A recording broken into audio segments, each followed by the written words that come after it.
அன்பான எனது யூடியூப் வாடிக்கையாளர்களுக்கு எனது வணக்கத்தை தெரிவித்துக் கொள்கிறேன்.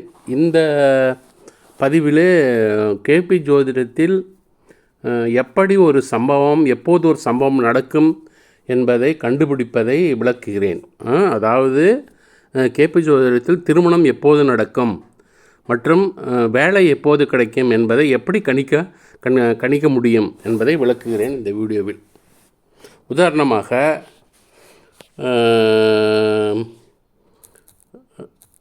ஒரு ஜாதகத்தை எடுத்துக்கொள்வோம். ஓகேயா? பிறந்த நாள் ஜாதகர் பிறந்த நாள் 24/2/1996, நேரம் காலை 8:56 AM, பிறந்த ஊர் விழுப்புரம். ஓகேயா? இது நமது வாட்ஸ்அப் குரூப்பில் இருக்கும் உறுப்பினர், விழுப்புரத்திலிருந்து இருக்கும் உறுப்பினர் திரு ராஜகோபால் அவர்கள் கேட்ட கேள்வி. ஓகேயா? எப்படி பார்க்குறது அப்படின்ட்டு அவர் கேட்டார். சரியா? இப்போ ஒரு சம்பவம் நடக்கும், முதல்ல ஒரு சம்பவம் எப்போது நடக்கும் என்பதை பார்ப்பதற்கு கேபி ஜோதிடத்தில் அந்த சம்பவம் நடக்குமா நடக்காதா என்பதை முதலில் உறுதி செய்து கொள்ள வேண்டும்.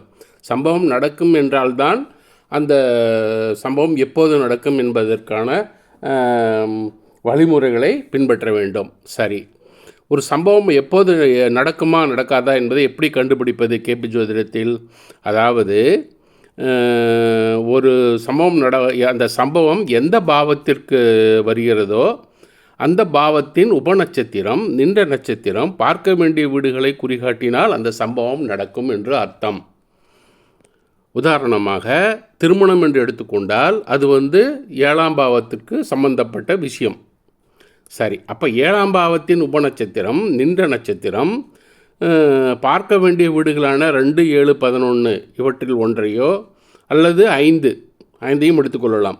2, 5, 7, 11 இவற்றில் ஏதாவது ஒன்றை குறிகாட்டினால் அந்த திருமணம் அவருக்கு நடக்கும் என்பது உறுதியாகிறது. இதுதான் கேபி ஜோதிடத்தில் அவர் கூறுகின்ற, திரு கிருஷ்ணமூர்த்தி ஐயா அவர்கள் கூறுகின்ற விதி. சரியா? ஸோ இப்போ அதை நம்ம போட்டு பார்ப்போம், எப்படின்றத போட்டு பார்ப்போம் இப்போ. சரியா? ஸோ இவரோட ஜாதகம் என்ன, பிறந்த தேதி 24/2/1996. ஸோ நம்ம நேராக இந்த கேபி ஸ்டெல்லர் ஆப்புக்கு போகிறோம். இப்போ இந்த கேபி ஸ்டெல்லர் ஆப்பை ஓப்பன் ஆகிடுது. இங்கே இந்த லெஃப்டில் இருக்கிற பட்டனை, கீழே இருக்கிற பட்டனை, புதுசாக இருக்கிற பட்டனை கிளிக் பண்ணுறோம். இங்கே பேர் எழுதிக்கிறோம். இங்கே பேர் நான் ஏதோ ஒன்று போட்டுக்கிறேன், மலர்விழி அப்படின்னு போடுறேன். ஏதோ ஒரு பேர் போட்டுக்கிறேன்.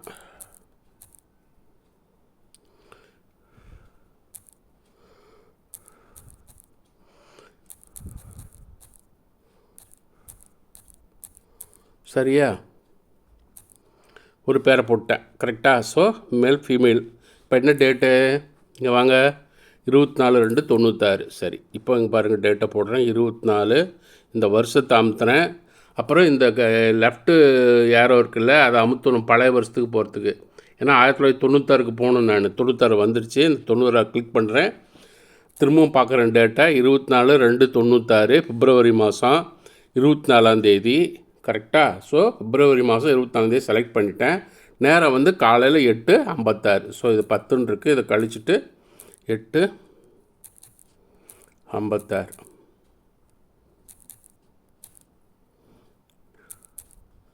செட்டு. சரியா?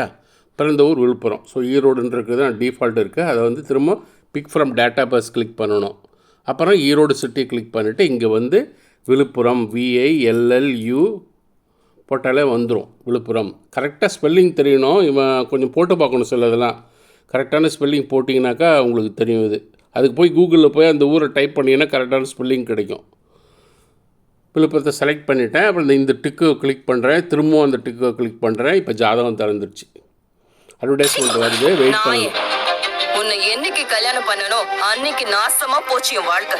எங்க அப்பா சொன்ன ஒரே காரணத்துக்காக தான் உன்னை கல்யாணம் பண்ணிக்கிட்டேன். என் ஃப்ரெண்ட் தர்ஷினியோட ஹஸ்பண்ட். இங்கே அனுப்பிச்சிங்கன்னா அது க்ளோஸ் ஆகிடும். சரியா? இப்போது இந்த ஜாதகம் வந்துருச்சு. இப்போ ஜாதகத்தை நம்ம பார்க்குறோம். என்னென்னு பார்க்குறோம்? லக்னம் எங்கே இருக்குதுன்னு பார்க்குறோம். முதல்ல ஃபஸ்ட்டு எடுத்தோன்னே லக்னத்தை பார்க்கணும். இப்போ லக்னம் எங்கே இருக்குது? இவங்களுக்கு மீன லக்னம். சரியா? லக்னத்தில் சுக்கிரன், கேது 2 கிரகங்கள் இருக்கிறது. சரியா? சனி 12ஆம் பாவத்தில் இருக்குது. ஆனால் மீன ராசியில் இருக்குது. சரியா? ஓகேயா? இப்போது லக்னத்துலேருந்து நேராக 7ஆம் பாவத்துக்கு வருவோம். ஏன்னா அவங்க திருமணத்தை பற்றி கேட்டதுனால 7ஆம் பாவம் வந்து இங்கே கன்னியில் இருக்குது. அதில் வந்து ராகு இருக்கார். சரியா? இப்போது இப்போ வந்து ஒரு இது நல்லா கவனிச்சுக்கணும். ஃபஸ்ட்டு எடுத்த உடனே நம்ம வந்து இந்த மாதிரி ஜாதகத்தை பார்த்த உடனே எந்த பாவத்துக்கு அவங்க கேட்குறாங்களோ அந்த பாவாதிபதி எங்கே இருக்கான்னு கொஞ்சம் புரிஞ்சுக்கணும் நம்ம. ஆச்சா? பாவாதிபதி யார்? 7ஆம் பாவாதிபதி புதன். இந்த புதன் எங்கே இருக்கார் ஜாதகத்தில்? பாருங்கள், 11ஆம் பாவத்தில் இருக்கார். நல்லா கவனிச்சிங்க. 7ஆம் பாவாதிபதி 11ஆம் பாவத்தில் இருக்கார். சரியா? ஸோ இது ஒரு நல்ல ஒரு ஒரு ஒரு அறிகுறி, திருமணத்துக்கு நல்ல அறிகுறி. ஏன்னா இந்த 7ஆம் வீட்டை இயக்கும் அதிகாரம் படைத்தவர்கள் இந்த புதனும் அதில் இருக்கிற கிரகமான ராகுவும் தான், 2 பேரும் தான். சரியா? அது ஞாபகம் வச்சிங்க. ஸோ புதனும் ராகுவும் தான். சரி, இப்போ வேறு கிரகங்கள் ஏதாவது அவருக்கு இந்த 7ஆம் பாவத்தை இயக்கும் அதிகாரம் பெறுதான்னு பார்க்குறதுக்கு நட்சத்திரத்தெல்லாம் பார்க்கணும். அப்போ தான் தெளிவாக தெரியும் நம்மளுக்கு. அதனால் முதல்ல இந்த இந்த இந்த இங்கே இருக்குது பாருங்கள், STLனா ஸ்டார் லார்டு, SUBனா சப் லார்டு, SSLனா சப் லார்டு. ஸோ இந்த பட்டனை மைனஸ் பட்டனை அப்படி அமுத்துனீங்கன்னா உடனே அந்த டிக்கு இங்கே வரும். எல்லா இடத்துலையும் அந்த இது கிடைக்கும், உங்களுக்கு நட்சத்திரம் பார்க்க முடியும். ப்ராக்கெட் ஓப்பன் ஆகிடும். ஒவ்வொரு கிரகத்துக்கும் ஒரு பாவத்துக்கும் அந்த ப்ராக்கெட்டுக்கு முதல்ல வருது நட்சத்திரம், 2வது வருது உப நட்சத்திரம், 3வது வருது உப நட்சத்திரம். சரி, இப்போது இந்த புதனோட நட்சத்திரத்தில் ஏதாவது கிரகம் எங்கேயாவது உட்காந்துருக்கான்னு பார்க்கணும். பார்த்தீங்கன்னா இங்கே லக்னத்தில் பாருங்கள், சுக்கிரனும் கேதுவும் புதனோட நட்சத்திரத்தில் உட்காந்துருக்காங்க. ஏன்னா ஒரு கிரகம் தான் நின்ற நட்சத்திரத்தின் வேலையை செய்யுங்கிறது தான் ஒரு முக்கியமான ஒரு விதி கேபி ஜோதிடத்தில். அதை வச்சுக்கிட்டு பார்த்தோம்னா இந்த கேதுவும் புதனும் வந்து இந்த திருமணத்தை நடத்தும் அதிகாரத்தை பெறுகிறார்கள். ஏன்னா நம்மளுக்கு இவங்க பிறந்த தசை எங்கே இருக்குதுன்னு பார்க்கணும். பிறந்த தசை இப்போ என்ன நடக்கிற தசை, அதை பொறுத்து தான் இவங்களுக்கு அந்த தசை கிரகங்கள் தான், தசையும் புத்தியும் இருக்கிற கிரகங்கள் எது முன்னே வருதோ அது வந்து அந்த திருமணத்தின் காரகங்களை செய்யும். அதனால் இதில் வந்து நம்ம புரிஞ்சுக்கிறோம், அவ்வளோதான். இதில் என்னன்றதை புரிஞ்சுக்கிறோம். சரியா? அப்புறம் இன்னும் வந்து பார்த்திங்கனாக்கா இதில் இந்த ராகு வந்து செவ்வாயோட நட்சத்திரத்தில் இருக்கார். அப்படி என்றால் 7ஆம் பாவம் வந்து 9ஆம் பாவத்துக்கும் 2ஆம் பாவத்துக்கும் கனெக்ட் பண்ணுறாரு அவர். 2 9க்கும் 2ஆம் பாவம்ன்றது குடும்பஸ்தானம், அதை கனெக்ட் பண்ணுறாரு. ஆச்சா? செவ்வாயோட நட்சத்திரத்தில் இருக்கிறதுனால. சரி, இப்போ நம்மளோட அந்த ரூலுக்கு வருவோம்.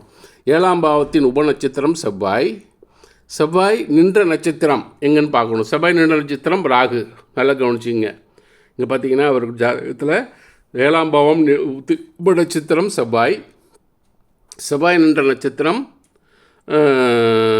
செவ்வாய் வந்து 7ஆம் பாவத்தின் உப நட்சத்திரம் செவ்வாய் வந்து 11ஆம் பாவத்தில் இருக்குது. செவ்வாய் அது ராகு நட்சத்திரத்தில் இருக்குது. அப்போ ராகு என்ன குறி காட்டுறாருன்னு பார்க்கணும். ராகு என்னத்தை குறி காட்டுவார்? ராகு 7ஆம் பாவத்தை குறி காட்டுறாரு. ராகு செவ்வாயோட நட்சத்திரத்தில் இருக்கிறதுனால 9 2 பாவத்தை குறி காட்டுறாரு. ராகு வந்து புதனோட வீட்டில் இருக்கிறதுனால புதனோட சொந்த வீடான 4 7, அப்புறம் அவர் எங்கே உட்காந்துருக்காரு புதன் 11. ஸோ 4 7 11 குறிகாட்டுறாரு.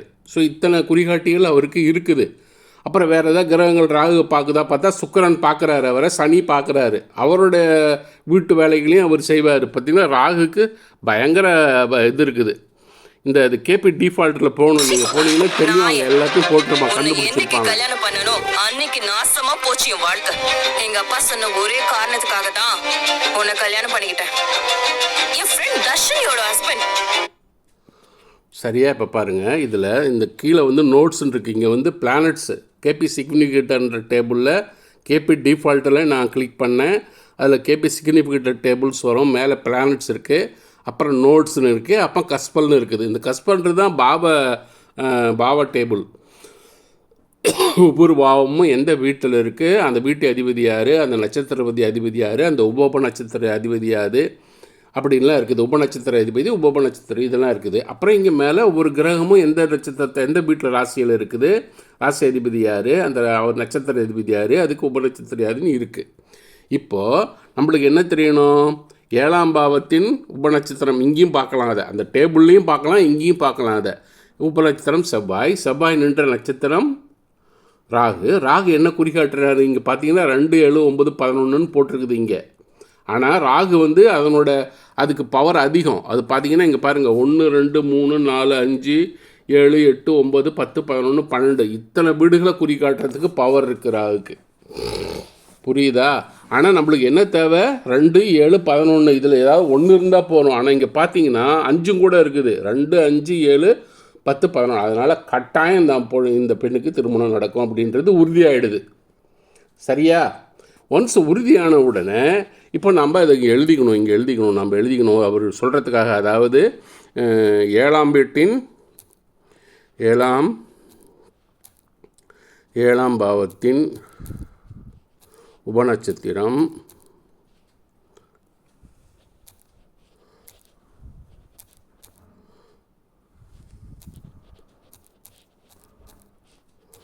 நின்ற நட்சத்திரம்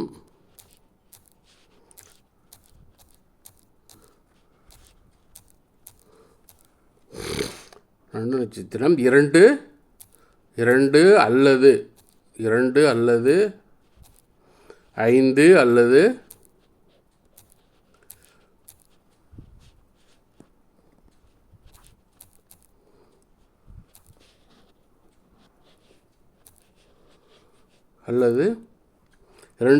5 அல்லது 7 அல்லது 11 இவற்றில் ஒன்றையாவது குறிகாட்டினால்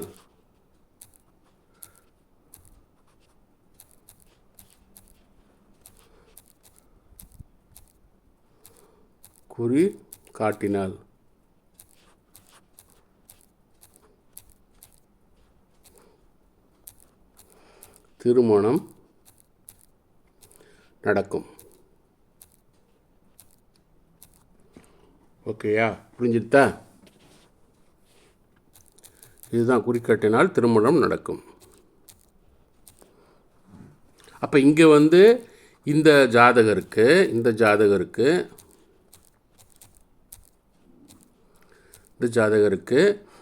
7ஆம் வீட்டின் 7ஆம் பாவத்தின் உபநட்சத்திரம்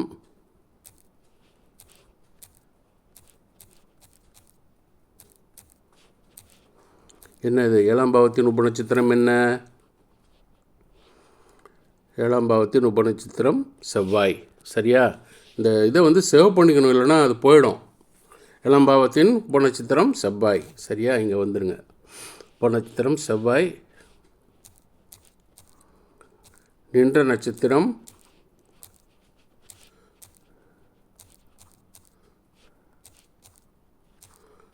ராகு. ராகு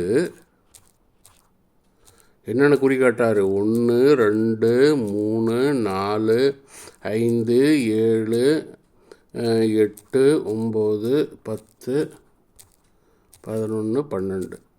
அதை பார்த்துக்குங்க திரும்ப என்னன்றத. 1 2 3 4 6 7 8 9 10 11 12. 6 கிடையாது, அவ்வளோதான். 6 கிடையாது. மீதி எல்லா கீழே ஒரு 3 விடுங்க.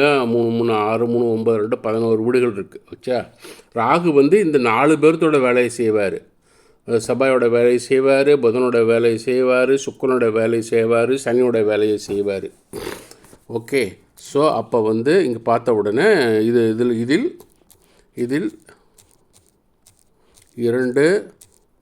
5 7 11 ஆகியவை இருப்பதால் திருமணம் கட்டாயம் நடக்கும்.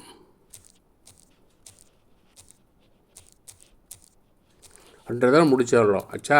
அடுத்தது திருமணம் எப்போது நடக்கும் அப்படின்றத பார்க்கும்போது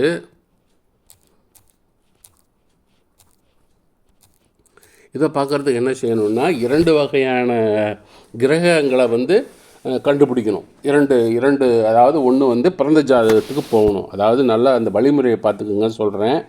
அதை நான் உங்களுக்கு எழுதியும் காமிக்கிறேன். அதாவது பிறந்த ஜாதகத்தில் 2 7 11 மினிமம் இதை பார்த்தா போகிறோம். 5ஆம் பாவம் பார்க்க வேண்டியதில்லை. இங்கே 5ஆம் பாவம் வந்திருக்கு.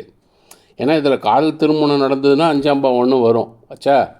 இப்போ இங்கே 5ஆம் பாவத்தையும் குறி காட்டுறதுனால காதல் திருமணம்னு சொல்லலாம். சில டைமில் வந்து அது காதல் திருமணம் இருக்காது, குழந்தை பாக்கியமாகவும் அமையும். அதனால் அந்த 5ஆம் பாவத்தை விட்டுடலாம் நம்ம.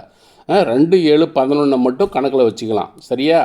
2, 7, 11 மட்டும் வச்சுக்கிட்டு, அப்போ இந்த 2, 7, 11 பாவங்கள் எந்தெந்த வீடுகளை குறிகாட்டுகின்றன, இந்த இந்த இந்த பாவங்கள் எந்த கிரகங்கள் வந்து குறிக்காட்டுது. நான் ஏற்கனவே சொன்னேன் உங்களுக்கு, 7ஆம் பாவத்தை வந்து எந்தெந்த கிரகம் குறிக்காட்டுது. புதன் குறிக்காட்டுது, ராகு குறிக்காட்டுது, கேது குறிக்காட்டுது, சுக்கிரன் குறிக்காட்டுது. அது மாதிரி 2ஆம் பாவத்தை எந்தெந்த கிரகங்கள் குறிக்காட்டுகின்றன, 7ஆம் பாவத்தை எந்தெந்த பாவங்கள் கிரகங்கள் குறிகாட்டுகின்றன, 11ஆம் பாவத்தை எந்தெந்த பாவங்கள் குறிகாட்டுகன்னு முதல்ல எழுதிக்கணும். இங்கே ஃபஸ்ட்டு இதை எழுதிக்கணும். இது எப்போது கண்டுபிடிக்கிறது, இதுதான் வழிமுறை. சரியா? அப்போ நான் இதை இது பண்ணிட்டு நான் போய் பார்க்குறேன் அது எப்படி கண்டுபிடிக்கிறது. இங்கே பார்த்தீங்கன்னா இது க்ளோஸ் ஆகுது. இப்போ அது ரொம்ப நேரத்துக்கு திறந்துருக்காது. அது வந்து க்ளோஸ் ஆகிடும். நம்ம போய் திரும்ப ஓப்பன் பண்ணிக்கணும் அதை. இது ஏதோ ஒரு டெக்னிக்கல் இஷ்யூ இருக்குது. சரியா? திரும்ப மலர்வழின்னு கிளிக் பண்ணுறேன். கிளிக் பண்ணிவிட்டு இங்கே பார்க்குறேன். நான் திரும்பவும் போகிறேன். கேபி டிஃபால்ட்டுக்கு போயிட்டு கீழே வரேன். இந்த இதில் தான் இருக்கும், பாவ அட்டவணையில் தான் அது இருக்கும். இந்த 2ஆவது வந்து ராகு செவ்வாய்.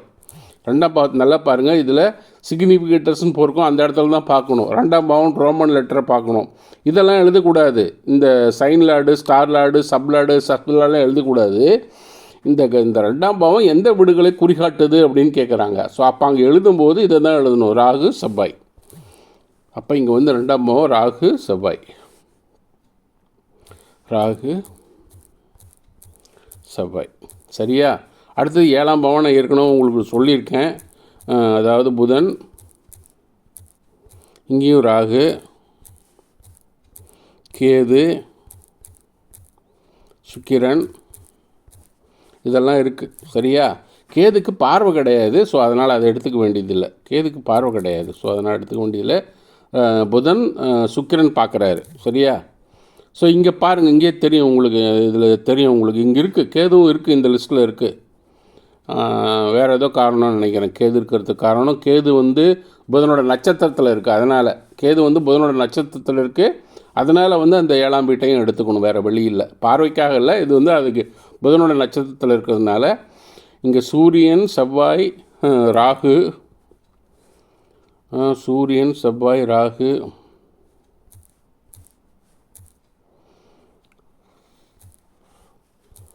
செவ்வாய், ராகு எழுதியாச்சு. சூரியன், செவ்வாய் 7ஆம் பாவத்துக்கு நேராக பாருங்கள். சூரியன், செவ்வாய், ராகு, புதன், கேது, புதன். ஸோ புதன், கேது, புதன் அங்கே இருக்குது. நான் ஏற்கனவே எழுதிட்டேன். கேது மட்டும் சேர்த்துக்கிறேன் இங்கே. அடுத்தது 11ஆம் பாவத்துக்கு வாங்க. 11ஆம் பாவத்தில் என்னென்ன இருக்குது பாருங்கள். பரம்பத்தில் சூரியன், புதன், செவ்வாய், சனி. 11ஆம் பாவத்தில் சூரியன்,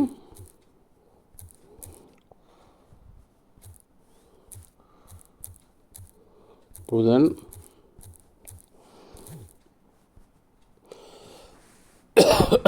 சூரியன், புதன், செவ்வாய், சனி.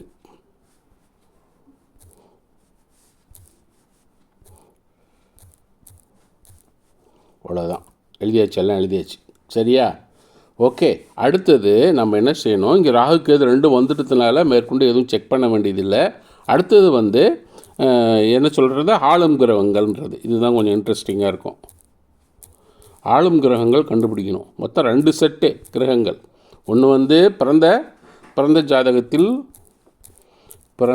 ஜாதகத்தில் திருமணத்தை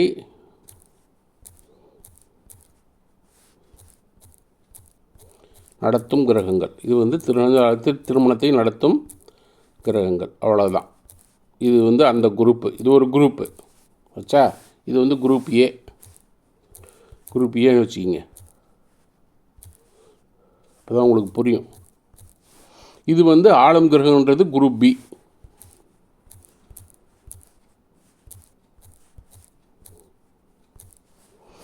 ஆளும் கிரகம்னு என்னென்னா கிழமையை எடுத்துக்கணும். என்னது, முதல் எடுத்தோடனே அன்றைக்கி என்ன கிழமை, கேள்வி கேட்டவர் எப்போது கேள்வி கேட்டார்னு தெரியணும். முதல்ல கேள்வி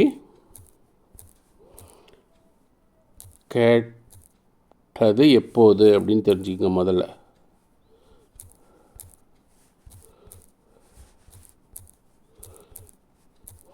இப்போ நான் வந்து அதை பார்க்குறேன். இந்த இவர் இருக்கார் இல்லையா, அவர் வந்து எனக்கு ஃபோன் பண்ண நேரம் தான் நான் எடுத்துக்கணும். சரியா? இங்கே பாருங்கள், இதில் வந்து இதில் இல்லை, அது வேறு மொபைலில் இருக்குது, அதை நான் பார்த்து சொல்கிறேன்.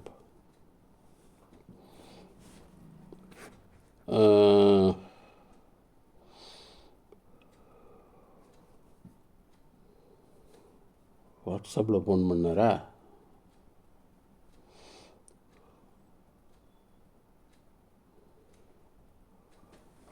விழுப்புரம் இல்லையா அவரு?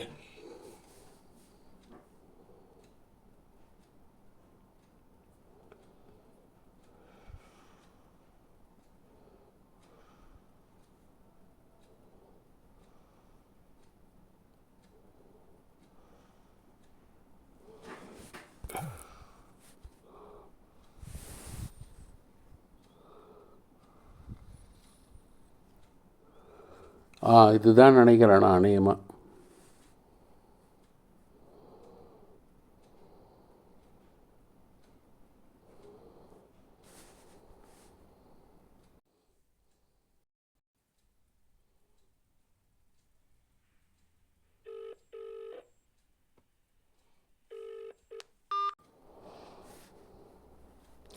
ஸோ அவர் 8:30 நேற்றுக்கு ஃபோன் பண்ணார் அவர் எனக்கு. சரியா? இவர்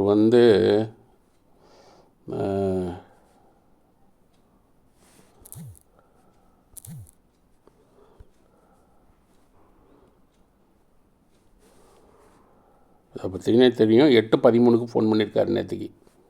சரியா? ஓகே, இந்த நம்பர் தான் ஒரு விழுப்புரத்துக்காரர். நான் சேவ் பண்ணாமல் விட்டுட்டேன், அதை அப்புறம் சேவ் பண்ணிக்கிறேன். ஸோ நேற்றுக்கு கேள்வி கேட்டது எப்போதுன்னா நேற்றைய தேதி போடணும். நேற்றைய தேதி என்ன? 19/3/2025 இரவு மாலை 8:13 PM.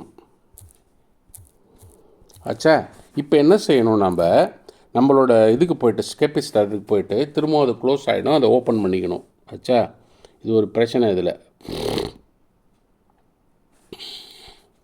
இங்கே இந்த இதை ஓப்பன் பண்ணிவிட்டு இந்த இதுக்கு போகணும். அதாவது இந்த சார்ட் வந்த உடனே இங்கே 2 சார்ட் இருக்குது.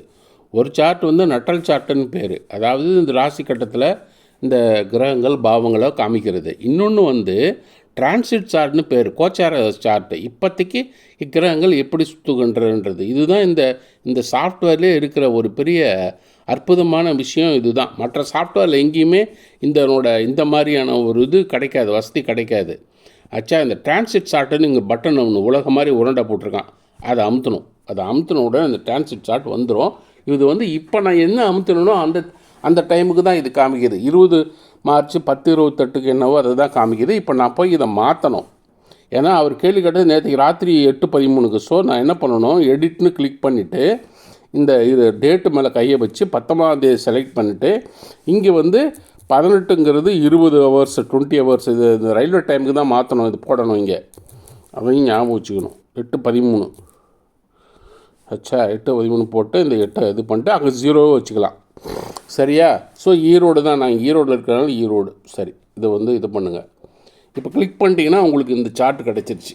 பார்த்துங்க, இதுதான் கோச்சார சார்ட்டு. இந்த கோச்சார சார்ட்டில் நம்ம இதை எப்படி பார்க்குறது அப்படின்றத நான் சொல்கிறேன். இங்கே பாருங்கள், ஒரு சந்திரன், பிறைச்சந்திரன் மாதிரி ஒன்று இருக்குது. இதை அமுத்துனீங்கன்னா உங்களுக்கு இந்த பிறைச்சந்திரன் அமுத்துனீங்கன்னா நீங்கள் உடனே கிரகங்களோட அந்த அட்டவணைக்கு போயிடுவீங்க. இது பிறந்த ஜாதகம் நட்டல்ங்கிறது. டிரான்சிட்டு தான் கோச்சாரம். ஸோ டிரான்சிட்டை அமுத்திக்கணும் நல்லா ஞாபகம் வச்சுங்க. நம்ம டிரான்சிட்டில் தான் எடுக்கிறோம். அப்போது இங்கே ஆலங்கிரகங்கள்னால் இன்றைக்கி என்ன அந்த கேள்வி கேட்ட போது அன்றைக்கி என்ன ஆலங்கிரகங்கள்? புதன். பார்த்துங்க, நல்ல நேராக கரெக்டாக புதனே வந்துடுச்சு. அன்றைக்கி ஆலங்கிரகங்கள் புதன்கிழமை தான் இந்த கேள்வி கேட்டிருக்காங்க. அங்கேயும் பார்த்திங்கன்னா 7ஆம் பாவத்தில் அதுதான் இருக்குது. ஸோ இப்போ ஆலங்கிரகங்களில் லக்னன்னு போட்டுக்கணும். அதாவது இது கிழமைன்னு போட்டுக்கணும். ஒன்று கிழமை கிழமைநாதன் யார்? கிழமைநாதன் கிழமைநாதன் புதன். அவனே புதனே வந்துடுறான், கிழமைநாதனாக வந்துடுறான். சரியா? அடுத்தது லக்னம் எந்த ராசியில் இருக்குது, லக்னம் எந்த நட்சத்திரத்தில் இருக்குதுன்னு எழுதணும். ஸோ அதனால் திரும்ப அங்கே போயிட்டு இங்கே லக்னம் பாருங்கள், கீழே இருக்குது. டிரான்சிட் சார்ட்டில் தான் பார்க்கணும், நீங்கள் இதுக்கு போயிடக்கூடாது. டிரான்சிட் சார்ட்டில் லக்னன்னு போட்டிருக்கு. ஏஎஸ்சின்னா அசண்டன்ட், லக்னன்னு அர்த்தம். இவர் எந்த ராசியில் இருக்கார்? சூரியனோட ராசியில் இருக்கார். அவர் கேள்வி கேட்டப்போ சுக்கிரனோட ராசியில் இருக்கார், செவ்வாயோட நட்சத்திரத்தில் இருக்கார். ஸோ அப்போ என்ன பண்ணணும்? சுக்கிரன் செவ்வாயை எழுதிக்கணும். லக்னம் இருந்த ராசி வீடு, இந்த ராசி ஓகே, அது நான் வந்து சொல்லலை, நீங்கள் நோட் பண்ணி வச்சுக்கோங்க. நான் இங்கே வந்து எழுதுறேன், ஏன்னா எல்லாத்தையும் எழுத முடியாததுனால. சுக்கிரன் ஏன் வந்ததுன்னு உங்களுக்கு தெரியணும் இங்கே. அதாவது சுக்கிரன் லக்னம் நின்ற ராசியோட வீடு சுக்கிரன், சக்ரம நட்சத்திரத்தின் வீடு செவ்வாய். அப்புறம் இந்த சந்திரன் வந்து எந்த ராசியில் இருக்கார், அவர் எந்த நட்சத்திரத்தில் இருக்கிறான்னு எழுதணும். சரி, மேலே போகிறோம், சந்திரன் பார்க்குறோம். அவர் வந்து செவ்வாயோட ராசியில் இருக்கார், குருவோட நட்சத்திரத்தில் இருக்கார். செவ்வாயோட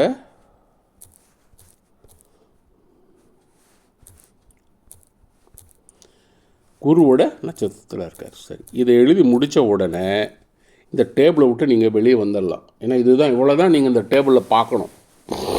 சரியா? திரும்பவும் பேக் அடிச்சிங்கனாக்கா திரும்பவும் போயிடலாம். இங்கே பாருங்கள், லெஃப்ட் ஏரோ கீ இருக்குது, மொபைலோட லெஃப்ட் ஏரோ கீ இருக்குது. அதை அமுச்சோன்னே திரும்பவும் டிரான்சிட் சார்ட்டுக்கு போயிடலாம். இந்த டிரான்சிட் சார்ட்டில் என்ன பார்க்கணுன்னா, முதல்ல இன்னும் அடிஷ்னலாக நம்ம சில விவரங்கள் இதிலிருந்து தான் பார்க்க முடியும். அதை எல்லாம் ஞாபகம் வச்சுங்க. ஆச்சா? இப்போது லக்னம் வந்து எங்கே இருக்குதுன்னு பார்க்கணும். இந்த டிரான்சிட் லக்னம் வந்து கேள்வி கேட்டப்போ அது வந்து சுக்கிரன் வீட்டு துலாமில் இருக்குது. லக்னத்தில் ஏதாவது கிரகம் இருக்கான்னு பார்க்கணும். லக்னத்தில் ஏதாவது கிரகம் இருக்கிறதா என்று பார்க்க வேண்டும். லக்னத்தை வேறு கிரகங்கள் பார்க்கிறதா ஏதாவது அப்படின்னு பார்க்கணும். அப்படின்னா பார்வை ஏதாவது இருக்கான்னு பார்க்கணும். அப்போ நேராக 7ஆம் பாவத்துக்கு போனீங்கன்னா 7ஆம் பாவத்தில் எந்த கிரகமும் இல்லை. ஸோ 7ஆம் பார்வை எந்த கிரகமும் இல்லை. 6ஆம் பாவத்தில் தான் நிறையா உட்காந்துருக்கு. 5ஆம் பாவத்தில் சனி இருக்குது. அப்போ நீங்கள் வந்து என்ன பண்ணணும், இப்படி பேக்கில் எண்ணிக்கிட்டு போகணும். ஸோ 1 2 3 4 5, 5ல் செவ்வாய் இருக்குது, செவ்வாய் 5ஆம் பார்வை கிடையாது. 6 வந்து சுக்கிரன், குருவுக்கு 6ஆம் பார்வை கிடையாது. 7 8, இங்கே 8ல் இருக்கிற கிரகங்கள் புதன், சுக்கிரன், சூரியன், ராகு இருக்குது. அவங்களுக்கெல்லாம் 8ஆம் பார்வை கிடையாது, ராகுக்கு பார்வை கிடையாது. 9 சனி, அதுக்கும் பார்வை கிடையாது. 10ல் ஒன்றும் இல்லை, அவ்வளோதான், முடிஞ்சிடுச்சு.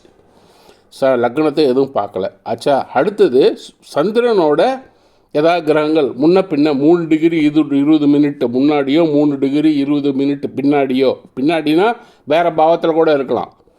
அது இருக்கிற இடத்துல இப்போ 3 டிகிரி 12 இருக்குது. அது அப்படின்னா 3 டிகிரி 20 மினிட்டு பின்னாடி அப்படின்னா அது இதுக்கு வந்துடும், சுக்கிரன் துலாம் ராசிக்கு வரும். அந்த இடத்துல ஏதாவது கிரகம் இருக்கான்னு பார்க்கணும். 3 டிகிரி 20 டிகிரி கூட்டினா 6:32 வரும். இங்கே 6:32 கிரகம் இருக்கானா? இல்லை. இங்கே ஏதோ ஃபார்ச்சுனா பாயிண்ட்டுன்னு ஒன்று இருக்குது, அது கிடையாது. கிரகம் தான் கணக்கு. ஸோ இல்லைன்னு உடனே சரி, சந்திரனோட கிரகங்கள் இல்லை, முன்ன பின்ன இல்லைன்ட்டு அப்புறம் திரும்ப ரிவர்ஸில் எண்ணிட்டு வரணும். அங்கே தான் பார்வை இருக்கான்னு பார்க்கணும். ஸோ 1 2 3 4 5 6 7, 7ஆம் பாவத்தில் குரு இருக்கார். நேராக சந்திரனுக்கு 7ஆம் பாவத்தில் குரு இருக்கார், 7ஆம் இடத்துல, 7ஆம் வீட்டில். இங்கே பாருங்கள், இங்கே ராசியை வச்சு தான் எண்ணுறோம், இங்கே பாவ கணக்கு கிடையாது. ரிவர்ஸில் போகணும் பார்வைக்கு. 1 2 3 4 5 6 7, 7லேருந்து தான் வந்து குரு வந்து பார்க்குறாரு. ஆச்சா? அப்புறம் 8 9, இங்கே 9ஆம் பார்வை எதுக்கும் கிடையாது. 10ஆம் பார்வை சனிக்கு உண்டு. ஸோ சனி வந்து 10ஆம் பார்வையை சந்திரனை பார்க்குறாரு. இப்போ சனியும் குருவையும் எடுத்துக்கணும் நம்ம பார்வையாக. ஸோ இங்கே வந்து சந்திரன் இருக்கிற இடத்துல சனி குருன்னு போட்டுக்கணும்.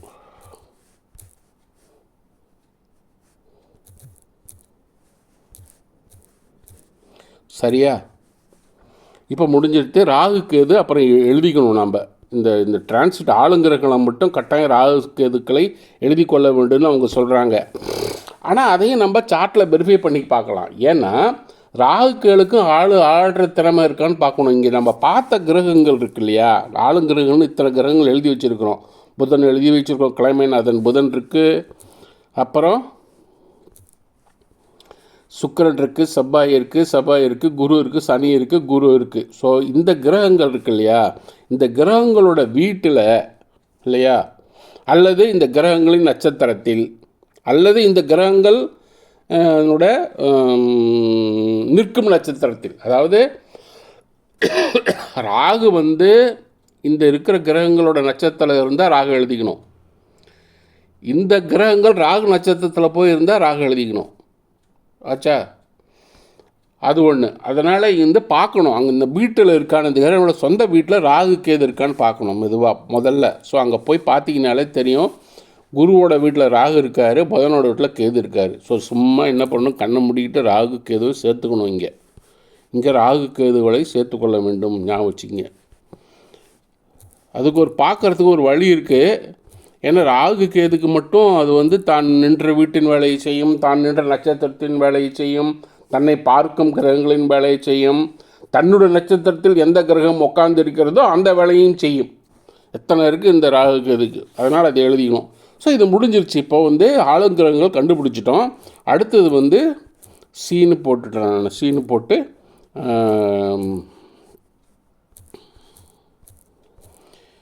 பொதுவான கிரகங்கள் அப்படின்னு எழுதுகிறேன் நான். அதில்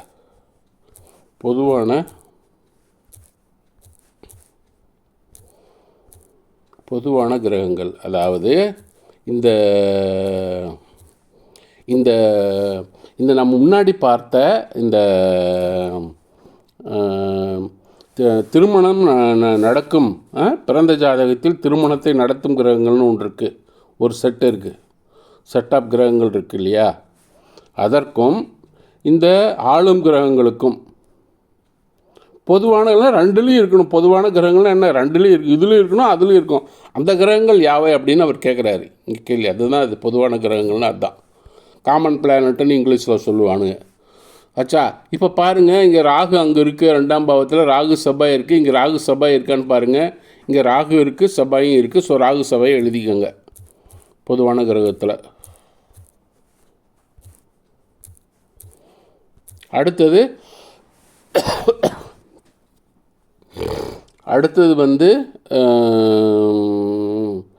புதன், ராகு, சுக்கிரன், சூரியன், செவ்வாய், கேது எல்லாம் அங்கே இருக்காங்க.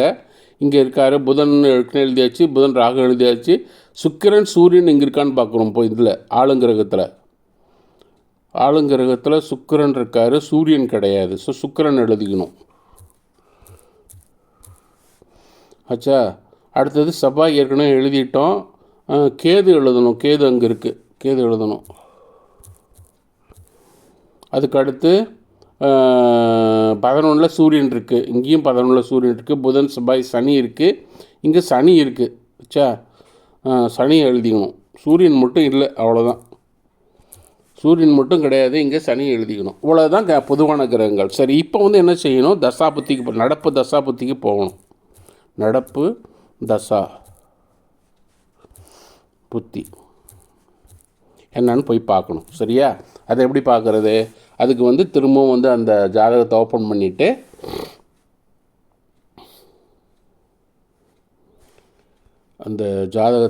பண்ணிவிட்டு நீங்கள் என்ன செய்யணும், அந்த இதுக்கு போனது 3 கோடை அமுத்திட்டு விம்சோத்தரி தசான்னு இருக்குது. அங்கே போனீங்கன்னா தெரியும். இப்போ நடக்கிறது பாருங்கள், சந்திர தசை நடக்குது.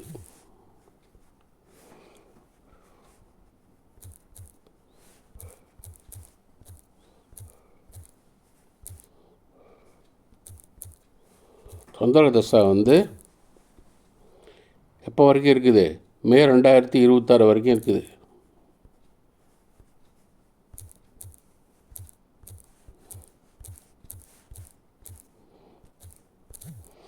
ஆனால் இங்கே பார்த்தீங்கன்னா சந்திரன் ஆளுங்கிரகத்தில் இல்லை. நல்லா கவனிங்க, சந்திரன் ஆளுங்கிரக பொதுவான கிரகங்களில் இல்லை.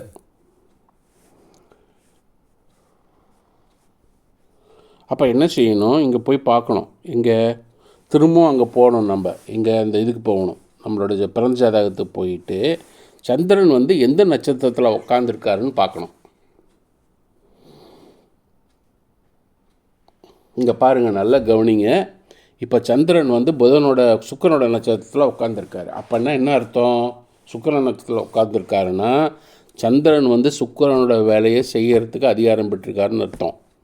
சரி, அப்போ அந்த சுக்கிரன் இந்த பொதுவான கிரகங்களில் இருக்குது. புரியுதா? சந்திரன் நல்லா கவனிச்சிங்க. இங்கே பொதுவான கிரகங்களில் சுக்கிரன் தான் இருக்கார், சந்திரன் இல்லை. ஆனாக்கா பிறந்த ஜாதகத்தில் சந்திரன் பிறந்த ஜாதகத்தில்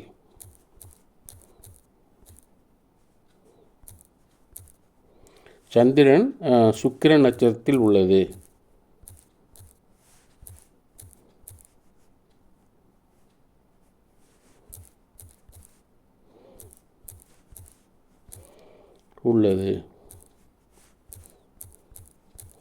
எனவே சந்திரன் தசாயில்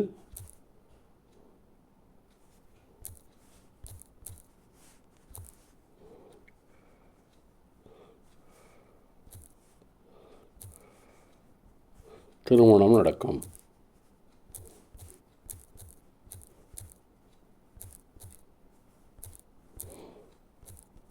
சரியா? அடுத்தது நம்ம என்ன செய்யணும், அந்த சந்திரன் தசைக்கும் நடப்பு புக்தி என்னன்னு பார்க்கணும். அதெல்லாம் வேறு பார்க்கணும். அடுத்தது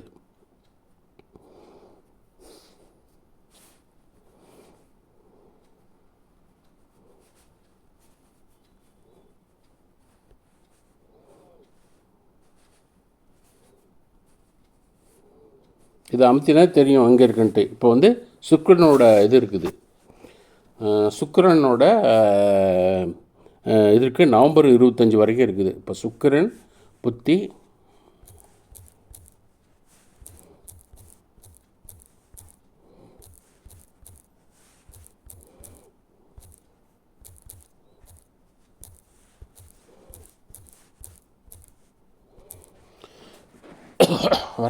வரை நடக்கும். இப்போ சுக்கிரன் புத்தி தான் நடக்குது. ஸோ இப்போ சுக்கிரன் புத்தியில் திருமணம் நடக்கும்.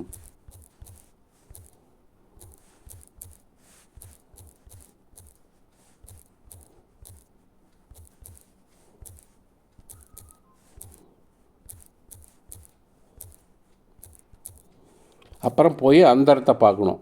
இந்த சுக்கிரன் இதில் அந்தரம் என்னன்னு பார்த்தீங்கன்னா, இப்போ நடக்கிறது குருவோட அந்தரம். குரு வந்து இதில் இருக்குது, இதில் இல்லை, இந்த ஆளும் கிரகங்களில் குரு இல்லை, அது பொதுவான கிரகங்களில் இல்லை. அடுத்தது வந்து சனி இருக்குது. சனி வந்து எப்போ வருது, 16 ஜூலை வரைக்கும் வருது. அதுக்கப்புறம் குரு இருக்குது, அந்த புதன் இருக்குது, அக்டோபர் 25 வரைக்கும் இருக்குது. அதுக்கப்புறம் கேது 15 நவம்பர் வரைக்கும். அப்படின்னா என்ன அர்த்தம்? ஸோ அந்த கேது நவம்பர் கேது அந்தரம் முடிகிறதுக்குள்ளே திருமணம் நடக்கும். இவ்வளோதான் வந்து எப்படி வந்து இதை கண்டுபிடிக்கிறதுன்றதை நான் எக்ஸ்பிளைன் பண்ணியிருக்கேன். இதை திரும்ப வந்து ஒரு தடவை நான் உங்களுக்கு திருப்பி நான் சொல்கிறேன், ஏன்னா உங்களுக்கு புரிகிறதுக்காக நான் வந்து உங்களுக்கு சொல்கிறேன். இப்போ பாருங்கள், கேபி ஜோதிடத்தில் திருமணம் எப்போது நடக்கும் அப்படின்னாக்கா என்ன செய்யணுன்னாக்கா, 7ஆம் பாவத்தின் உபநட்சத்திரம் நின்ற நட்சத்திரம் 2 அல்லது 5 அல்லது 7 அல்லது 11 இவற்றில் ஒன்றையாவது குறிகாட்டினால் திருமணம் நடக்கும் அப்படின்னு பார்த்துட்டு, இந்த ஜாதகருக்கு 7ஆம் பாவத்தின் உபநட்சத்திரம் என்ன நட்சத்திரம், எந்த நட்சத்திரத்தில் உபநட்சத்திரம் வந்து என்ன கிரகம்னு பார்த்தா அது எந்த நட்சத்திரத்தில் நிற்குன்னு பார்த்தோம். அது வந்து என்ன குறிகாட்டுதுன்னு பார்த்தோம். அந்த குறிகாட்டியில் 2, 5, 7, 11 எல்லாமே இருக்குது. ஏதாவது ஒன்று இருந்தால் கூட போகிறோம். அதனால் திருமணம் நடக்கணும் உறுதியாகிடுச்சு. அதுக்கப்புறம் வந்து திருமணம் எப்போது நடக்கும் அப்படின்னு நம்ம பார்க்குறதுக்கு என்ன செஞ்சோம், அந்த திருமணத்தை நடத்தும் கிரகங்கள் பிரஞ்சதாகத்தில் என்னென்ன கிரகங்கள் திருமணம் நடத்தும்னு பார்த்தோம். அதுக்கு 2, 7, 11 பாவங்களை எடுத்துக்கிட்டு அந்த பாவங்களை எந்தெந்த கிரகங்கள் குறிகாட்டுதுன்னு பார்த்தோம். அதுக்கு அந்த பாவ அட்டவணைக்கு நம்ம போகிறோம், அதுலேருந்து எடுத்து எழுதுகிறோம். அப்புறம் ஆளுங்கிரகங்கள் பார்க்குறோம். கேள்வி கேட்டது எத்தனை மணிக்கு கேட்டாருன்னா, இத்தனை மணிக்கு 11:25 காசு நைட்டு சாயங்காலம் 8:13 கேட்டார். ஸோ அப்போ வந்து ஆளும் கிரகங்கள் அன்றைக்கி கிழமைநாதன் புதன், லக்னம் நின்ற ராசி அதிபதி நட்சத்திர அதிபதி யாருன்னு பார்க்கணும். சந்திரன் நின்ற ராசி அதிபதி நட்சத்திர அதிபதி யாருன்னு பார்க்கணும். லக்னத்தை யாரெல்லாம் பார்க்குறாங்க அப்படின்றத எழுதணும். லக்னம் எந்த கிரகத்தோடு சேர்ந்துருக்குன்னு எழுதணும். சந்திரன் வந்து முன்ன பின்ன 3 டிகிரி 20 மினிட் முன்ன பின்ன எந்த கிரகம் இருக்குன்றதை பார்க்கணும். அப்புறம் சந்திரனை எந்த கிரகங்கள் பார்வை செலுத்துதுன்னு பார்த்து எழுதிக்கணும். அதுக்கப்புறம் கடைசியாக ராகு கேதுகள் இந்த கிரகங்களோடு சம்மந்தப்பட்டிருக்கிறான்னு பார்த்து செக் பண்ணிக்கிட்டு அதையும் எழுதிக்கணும். இப்போ எழுதிக்கிட்டீங்க. நம்ம இந்த இப்போ பிறந்த ஜாதகத்தில் கிரகங்கள் தெரியும், ஆளுங்கிரகங்கள் தெரியும், பொதுவான கிரகங்கள் என்னென்னு ரெண்டுக்கும் காமனாக இருக்கிற கிரகங்கள் எதுவும் கண்டுபிடிச்சோம். அப்புறம் நடப்பு தசாபுத்தி போய் பார்த்தோம். சந்திர தசன் வந்தது. இந்த சந்திரன் வந்து இந்த பொதுவான கிரகங்களில் இல்லை, இருந்தாலும் சந்திரன் வந்து சுக்கிரன் நட்சத்திரத்தில் பிறந்த ஜாதகத்தில் இருந்ததுனால அந்த சந்திரனும் திருமணத்தில் நடக்கும் அதிகாரம் படுறாரு. அதனால் இந்த இந்த இந்த ஜாதகருக்கு சந்திர தசையில் சுக்கிரன் புத்தியில் திருமணம் கட்டாயம் நடக்கும். அவ்வளவுதான். ஓகேயா? புரிஞ்சுட்டா உங்களுக்கு? இதை தான் நான் உங்களுக்கு சொல்ல விரும்புகிறேன். நன்றி. வேலை எப்போது கிடைக்குன்றதை தனியாக வேறு ஒரு வீடியோ போடுறேன், ஏன்னா இதே டைம் எடுத்துருது.